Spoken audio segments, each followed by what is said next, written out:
Yesterday was the monthly meeting for United Laguna Hills Mutual. Hopefully you had a chance to catch it either live here on Channel 6 yesterday morning or on replay last night at 6 o'clock. But either way, whether you missed it or not, you'll want to get a refresher on that. And joining us is Mr. Ron Beldner, President of United Laguna Hills Mutual. Welcome back to the program. You're probably tired out after yesterday, both mentally and physically. You folks had a long meeting, but you personally took advantage of the attack, or the time rather than the board members can speak, and you kind of attacked some of the rumors that have been going on around the community. A lot of people have had, you know, face it, we all have time as we get to be a little bit older, maybe not working full time, have time to sit down and talk about things with friends. And you know, it's kind of like that old game of telephone. People talk and the thing moves around, and sometimes incorrect information gets mixed in with correct information.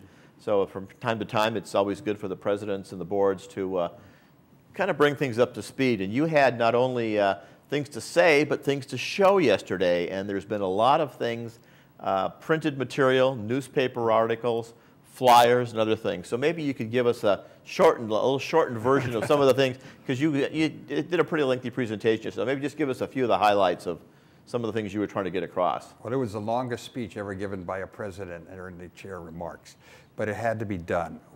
I believe in free speech and freedom of the press. But unfortunately, as I said yesterday, when people made the Constitution, the framers, they left that 5-letter word out, and that's truth.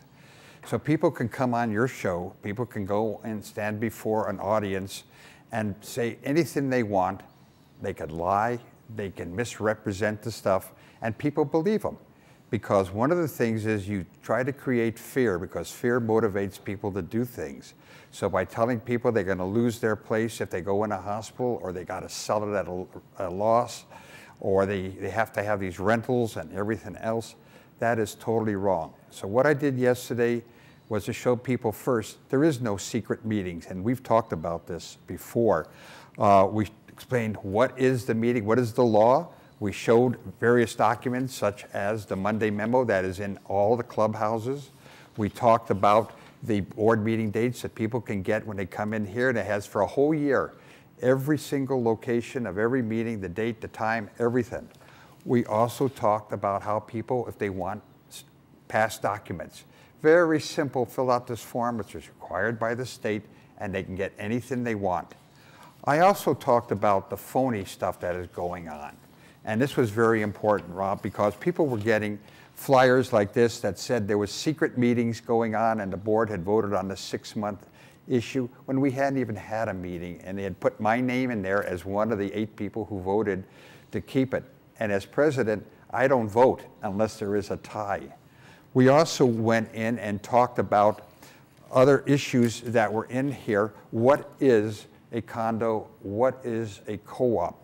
For $27 more people get in a condo, they get a title to the property, they get a garage perhaps, or underground parking. They are totally responsible for everything inside. Anything goes wrong in there, they're stuck with the bill. But in a co-op, we take care of everything. And I read what we actually replace: all the ovens, all the stoves, all the dishwashers, everything that we actually do. And there's another thing. If you have a fire, for example, in a condo, and you move back in, you get what's called bare walls. You don't even have a light switch to turn on. The wires are sticking out. You go in your kitchen, there's a hot water pipe, a cold water pipe, and a drain, just sticking out from the wall, the same in the bathrooms. But don't use the toilet, because there's a hole in the floor where the toilets go. We rebuild the whole unit inside back to the way it was designed originally. And if you have insurance, between your insurance and what we would pay, you could bring it back to the day it had the fire or the damage that occurred.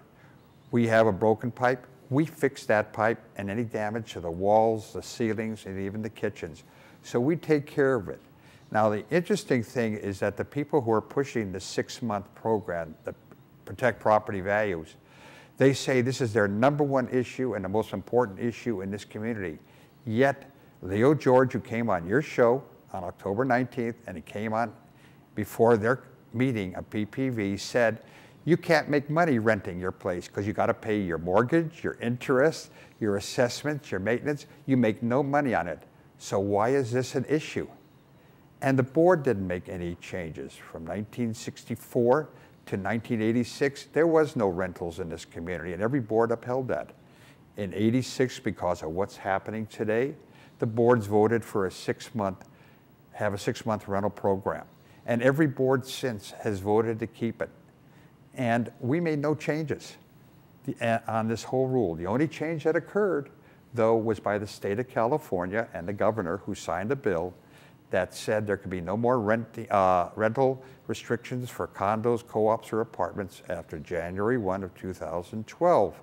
But he also, part of that bill, said if you had the rules, that became the rule on that day. So we had it, so 6,323 units that had memberships on that day have a 6-month restriction. Okay, so the issue then really still is the group of people who say they'd like that rule changed, and it sounds like with that state law, changing it now would be much more difficult for the Board of United. Even if they were to have majority switch and vote to change the 6-month, that would be problematic in light of this new state law. Yeah, it wouldn't affect the people who were on our certificates prior to the January 1st.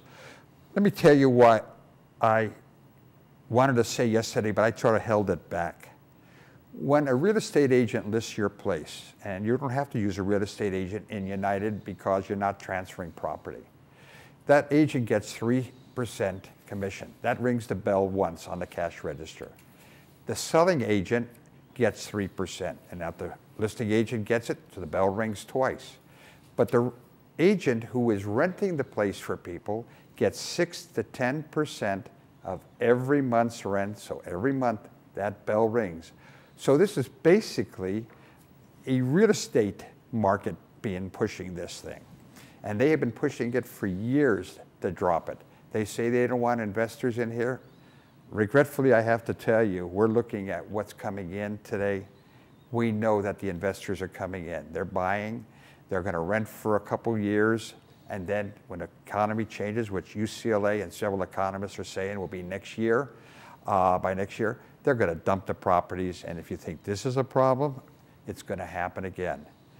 We don't set property values. The real estate market does. A lot of people I know, especially in the Sunday edition of the Los Angeles Times, look at the real estate section, and they look at the home prices and what people are charging.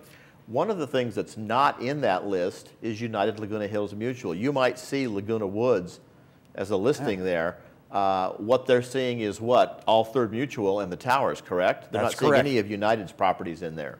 Yeah, the co-ops are considered as apartments under the real estate rules and regulations. So they're not listed because property is not exchanged. Right.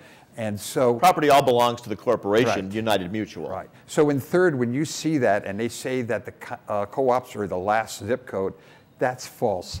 I showed yesterday what the real rules were. And they said, well, condos have dropped 30%, it's 35%. They say we're the last of it. They don't list it. DataQuick, the California Association of Realtors, the National Association of Realtors, they don't list co-ops. So these people are making up figures, and we have it here. You had some words in your speech yesterday that people that might have been snoozing at home or snoozing in the audience probably woke up. You mentioned marijuana, you mentioned sex offenders, you mentioned prostitution.